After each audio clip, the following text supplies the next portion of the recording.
Halo, perkenalkan nama saya Najib, umur saya 24 tahun. Iya. Saat ini saya kerja di Jepang di sektor pertanian. Oke. Saya masih bujang. Mungkin saya bisa dibilang sandwich generation ya. Sandwich generation seperti Ya. banyak anak muda lainnya. Saya memiliki tanggungan ibu dan bapak saya yang butuh dibiayai di Indonesia. Dan ya, gaji saya sebulan mungkin bisa diinvestasikan kurang lebih 10-15. Gajinya berapa, Najib? Pertanian bidangnya di bidang apa? Di bidang pabrik jamur. Pabrik jamur. Oke. Posisinya sebagai? Sebagai staff. Ya, sebagai yang manen gitu, kadang ngepak-ngepakin jamur. Oke. Gaji bulanannya berapa? Income bulanannya? Kalau kotor bisa 25-30, cuman banyak potongan ya kalau di Jepang ini, jadi mungkin bersih di 15. Oke, bersih. Sampai 8. Oke. Bersih kalau 15 gimana cara kamu investasi berapa tadi? 15. Berarti semuanya itu kamu nggak ada biaya hidup atau gimana? Kadang 20 sih bersih, kadang 15-20. Oke, berarti kamu pengeluaran bulanannya berapa? Kalau pengeluaran bulanan untuk makan, Ya. itu untuk utilitas ya mungkin bisa 7 juta. Di bersih itu udah dipotong sama utilitas sebenarnya. Jadi pengeluaran mungkin untuk makan aja 3 juta dari 15-20 juta tadi itu. Oke, jadi yang bisa diinvestasikan 15 juta, pendapatan kayaknya 15-20. Betul. Oke, jadi gini gua gini ya, gua gambarin pendapatan lu 20 lah ya. Pendapatan 20, 5 juta itu buat makan dan biaya hidup di Jepang. 15 itu dipakai untuk investasi sekarang.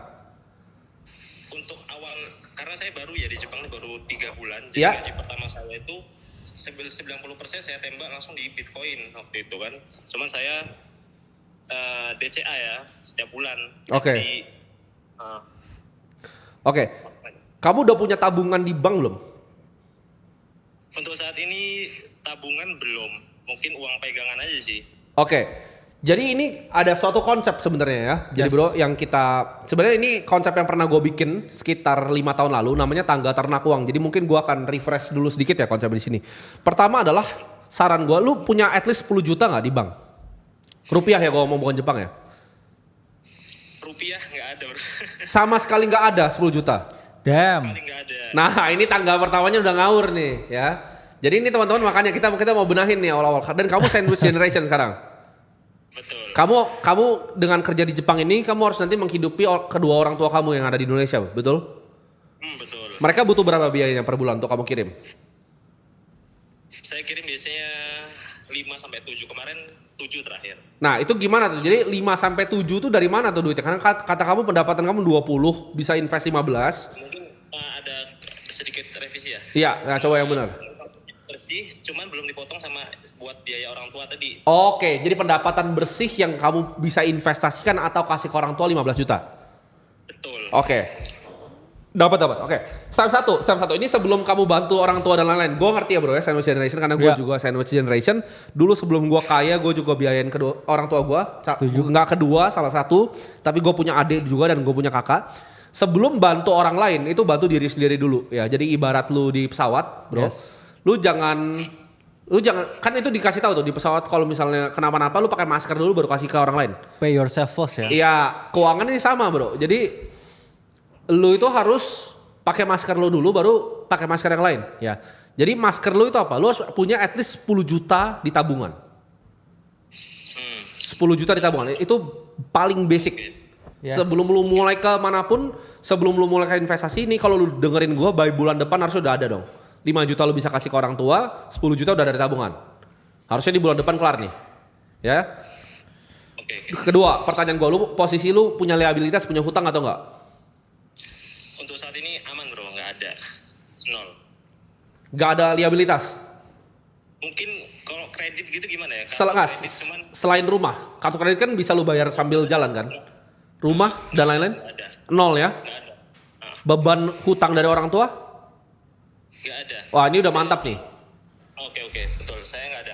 Oke. Jadi nggak ada. Itu step keduanya. Jadi di tangga ternak uang, step kedua adalah lu bebasin hutang ya. Jadi pertama itu lu 10 juta dulu ya. Ini kenapa 10 juta? 10 juta ini adalah sebagai pegangan lu aja sebenarnya. Lu harus sebagai manusia Iya. at least ada 10 juta di bank ya itu. Sebagai makhluk hidup ya. Sebagai makhluk hidup ya. Jadi bulan depan asal lu udah kelarin, nomor 2 itu lu udah nggak usah, yaitu lunasin utang. Nomor 3 bro, itu adalah simpan dana darurat minimal ya. Ini minimal sekitar 3 sampai 6 bulan gaji. Jadi kita hitung gaji lu 20 juta, lu harusnya punya dana darurat itu sekitar 60 juta minimal. Nah ini berarti kan lu harus nabung nih. Halo? Oke. Iya, oke. Nah jadi gini, step 1 adalah lu sisihin 10 juta, ya kan? Step 2, lu jangan investasi juga lu, jangan beli Bitcoin, jangan beli S&P 500, jangan beli saham, jangan beli apapun, jangan beli obligasi. Lu nabung dulu. Oke. Dari 10 juta tadi, ini gua nggak minta lu taruh di reksadana pasar uang atau money market fund. Dari 10 juta tadi, ya, itu sisa dari pendapatan lu, kan lu udah 15 juta itu kan. Lu bisa sisihin 15 juta kan? Berarti 15, 30, ya kan? 15, 4 bulan ya. Bulan pertama itu lu sisihin kasih orang tua lu, terus 10 juta. 4 bulan ke depannya, lu tabung 15 juta. Jadi lu harusnya punya 60 juta di bank, berarti 70 juta di bank. Itu dulu. Oke. Oke, ketika itu nomor 3 udah selesai, nomor 4 itu invest minimal 20% dari income. Jadi nggak usah gede-gede dulu, pelan-pelan loh. Iya. Step by step ya. Lu nggak perlu sampai 80 kayak gua. Pelan-pelan dulu, karena lu kan masih berproses kan, lu belum paham semuanya. Jadi kalau lu punya posisi di Bitcoin, jawabannya lu cairin semua sekarang, keluar semua. Out. Setuju? Oke. Ada berapa Bitcoin lu sekarang? Mungkin di 12 juta. Itu out. Nah, 12 juta aja lu out dulu. Jadi lu gak usah nunggu sebulan. 12 juta tuh out dulu, itu lu masukin tabungan lu. Lu kumpulin sampai jumlahnya 70 juta jadinya. Oke, bro. Gitu. Oke? Dan ketika lu udah punya 70 juta tadi, baru kita sebutnya perang. Ya, jadi kita defensif dulu. Ya, di dalam investasi itu lu harus punya dana yang seperti ini. Kalau nggak nanti ketika Bitcoin turun, ya bisa naik bisa turun kan. Bitcoin kan volatil kan. Yes. Ketika Bitcoin turun lu makan pakai apa nanti? Kalau lu 12 juta di Bitcoin. Makan beling nanti. Lu makan beling nanti tuh kan. Kata Bro Kakak lu makan beling nanti. Ya.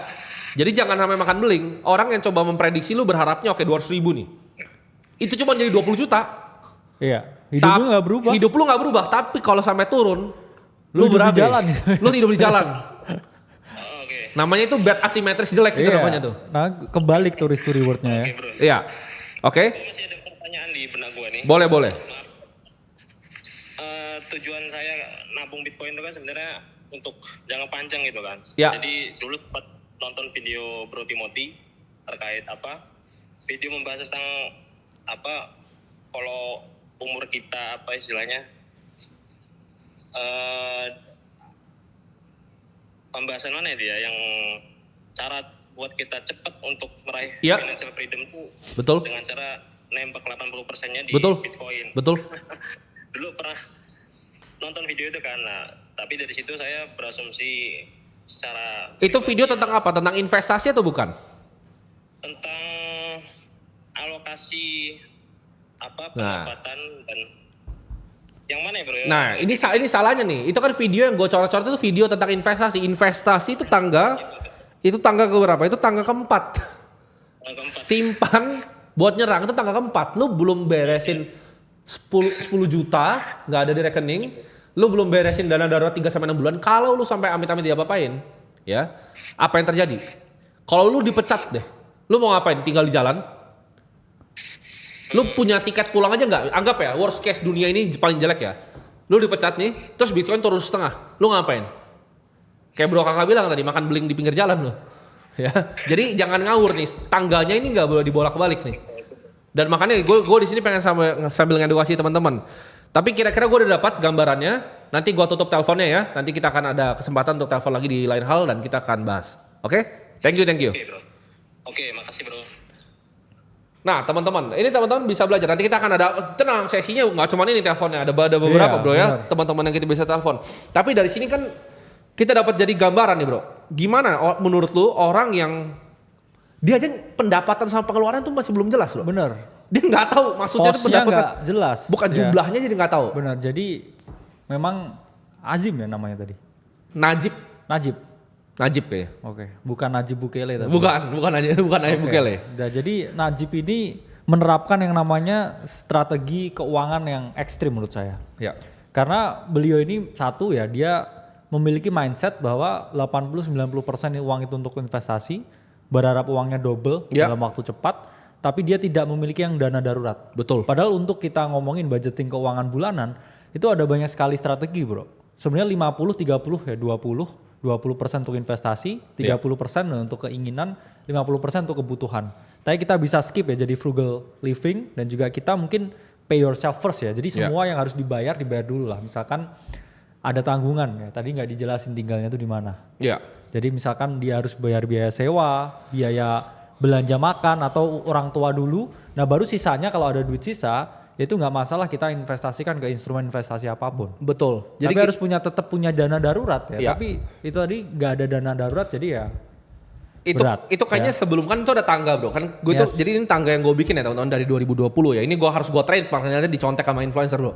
Jadi tangga yang gue bikin ini ya sebenarnya ada sebelum tangganya bro. Kan. Bener. Yaitu budgeting. Lu bayangin gak? Gue tanya Bro Kakak tahu nggak? Kalau dia mungkin sekarang pengeluarannya dia nggak tahu, tapi income-nya dia pasti tahu. Pasti tahu. Kalau pengeluaran orang kayak kita ini nggak balik lagi jangan disamain nih. Bener. Karena orang kayak kita itu sudah tidak ada bracket pengeluaran. Dan orang kayak kita antara kebutuhan dan juga keinginan tuh udah tipis garisnya ya. Iya. Jadi ya itulah mengapa ya kalau kita ngomong gak sampai 5% bahkan dari income kita kayak uang yang kita keluarin setiap bulannya.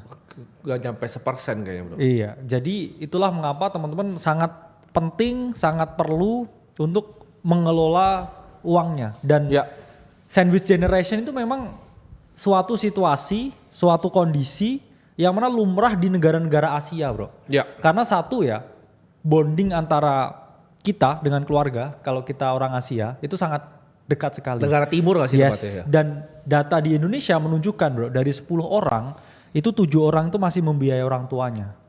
Baru 3 yang enggak. Mungkin 3 itu anaknya orang kaya jadi enggak perlu dibiayain. Tapi 7 dari 10 orang, ini mereka membiayai orang tuanya. Dan enggak bisa terputus karena orang tuanya juga tidak bekerja. Iya. Jadi memang kondisi seperti Najib ini memang cukup sulit. Tapi Najib ini harus memiliki suatu mindset yang realistis ya. Mungkin dikurangi dulu, saya setuju dengan porsi Bitcoinnya. Dia bukan dikurangi, punya dihilangin. 12 juta ya, tapi dia nggak punya dana yang darurat. Bahkan saya ngomongnya kalau Bro Timothy 10 juta minimal, tapi kalau kita ngomong sebenarnya 6 bulan dia biaya hidup kan. Sebenarnya gini, itu kan kita step by step ya. Yes. Kalau 10 juta itu step awal biar ada. Bener, ada nafas kan. Lu gila loh, lu ada 12 juta di Bitcoin terus lu nggak ada 10 juta di bank tuh itu insane. Yes. Ya. Jadi teman-teman harus tahu bahwa step 1 adalah budgeting. Budgeting itu seperti apa? Simple. Kan gue pernah ngajarin. Nah makanya jangan cuma nonton satu video gue terus lu simpel. Ini kan video investasi yang gue bahas. Ya. Dan itu yang gue bahas adalah apa yang gue lakukan. Lu jangan samain 80% gue sama 20% lu. Gue dapat income tuh ratusan juta per bulan waktu itu. Ya. Jadi gue save 80 itu gue masih bisa hidup dengan 20 juta. Ini banyak yang salah kaprah baru sini. Mereka nggak ngerti budgeting. Jadi budgeting itu apa? Lu catat dulu ya. Pendapatan lu tuh berapa? Pendapatan tuh beda sama gaji teman-teman. Ya, ada yang gaji ada punya side hustle kan? Yes. Nah tadi misalnya Najib pendapatannya 20 juta tulis. Dia aja nggak bisa tahu berapa pendapatan. Bayangin gak bro? Ya mungkin kadang dia ini ya di stasiun Jepang ngamen kadang. Nah makanya. Selesai kerja lu gitu. Najib jangan sembarang Najib ya. Jadi ngamen gitu dulu mungkin ya. Ini yang ngawur nih. Nanti ketika lu finansial hidupnya bermasalah baru lu ntar koar-koar ke orang. Karena ini secara fundamental nih salah Najib ya. Jadi ketika lu punya pendapatan pengeluaran itu dicatat. Lu aja nggak tahu tadi, lu nggak bisa jawab secara jelas. Gue ketika income gue 20 juta bro, dulu masih SMA SMP ya. Gue tuh udah pencatatan jelas loh waktu itu. Yeah. Kalau gue tuh baru nggak ada pencatatan tuh setelah mungkin lewat dari 100 miliar kali ya. Jadi itu gue nggak ada pencatatan pengeluaran tuh setelah 100 miliar. Tapi sebelum 100 miliar itu gue banyak pencatatan bro. Ya, gue catat kayak makan malam misalnya steak 3 juta gue catat. Saya juga dulu ya, teman-teman bisa download ya aplikasi gratis bro, namanya Money Manager. Gambarnya celengan warna merah. Itu dulu saya ketika income saya juga udah ratusan juta setiap bulan dari trading. Tapi saya juga tetap gaji UMR dan karena ngajar di dosen. Itu tetap saya catat, bahkan makan di warteg 7.000 itu juga dicatat. Tujuannya apa? Karena banyak sekali pengeluaran-pengeluaran yang tidak terduga. Kita ngomongnya istilahnya itu adalah latte effect. Kadang kita ngerasa nih, oke lah beli kopi ya, murah lah 20.000. Tapi kalau teman-teman kali, kadang bisa ngopi sehari 3 kali terus kayak setiap hari beli. Iya betul. Dia tiba-tiba ya pengeluaran kita buat ngopi sebulan tuh ternyata nggak sadar ternyata itu kayak mungkin 30% kita punya gaji, tiba-tiba 2 juta aja buat ngopi. Betul. Padahal ada hal lain yang harus dibayar, ada tunggakan yang harus dibayar, nggak kerasa karena nggak dicatat. Betul. Itulah pentingnya kita melakukan pencatatan. Betul. Bahkan sebelum budgeting tuh pencatatan dulu. Dari pendapatan kita berapa, pengeluaran kita berapa, terus kita anggarannya gimana nih sebulan ini, posnya ini kemana aja. Ibarat gini loh teman-teman, lu mau perang nih, cuman gak ada strateginya bro. Bener. lu gak tahu jumlahnya lawannya berapa. Base musuhnya di mana, ya kan? Lu harus tahu lawan tuh 100.000 nih pasukannya, lu 10.000 lu mati lawan dia. Kalau lu nggak tahu pasukan lu berapa gimana? Uang tuh kalau lu nggak perhatiin dia pergi dari lu. Damn. Ya. Jadi Najib harus tahu nih. Lu nggak jelas lu gua tanya pendapatan pengeluaran nggak jelas, pencatatan lu nggak jelas, budgeting lu itu nggak jelas. Itu lu belum masuk, lu bayi nih ya. Ibarat naik tangga, itu lu tahu meme yang tangganya langsung ngangkang nggak? Nah itu lu Najib tuh. Lu belum ngerti budgeting, lu ke Bitcoin. Yes. Apa yang lu bisa ngerti tentang Bitcoin kalau pengeluaran lu aja lu nggak ngerti nyatet? Ya, itu Satoshi nangis tuh dikubur. Satoshi itu di kuburannya mungkin nangis gitu sekarang. Ya. Jadi 0 yang lu bisa tahu tentang Bitcoin, itu kalau lu nggak punya 10 juta di rekening. Gini teman-teman, konsepnya adalah kita defense dulu. Sebelum perang, defense dulu, jaga dulu. Yes. Lu mau main bola, gak ada goalkeeper gimana? Gimana bro? Ya, gimana caranya tuh? Saya bilang gini bro, uang itu seperti perempuan. Kalau nggak pernah diperhatikan, dia akan meninggalkan. Betul. Ya? Tapi kalau terlalu diperhatikan juga, ya dia juga nggak bisa berkembang juga. Betul. Jadi harus ini bro, tarik ulur dengan uang. Betul. Ya. Kalau kita misalkan terlalu hemat juga atau terlalu boros spektrumnya, itu nggak akan memberikan kita significant gain ya sebagai manusia. Orang yang terlalu boros itu juga bahaya sebenarnya. Ya, betul. Karena misalkan dia mau oke lah saya mau beli buku padahal buku itu mungkin bisa membuka dia punya pengetahuan sehingga bisa dia dapetin uang yang lebih banyak lagi.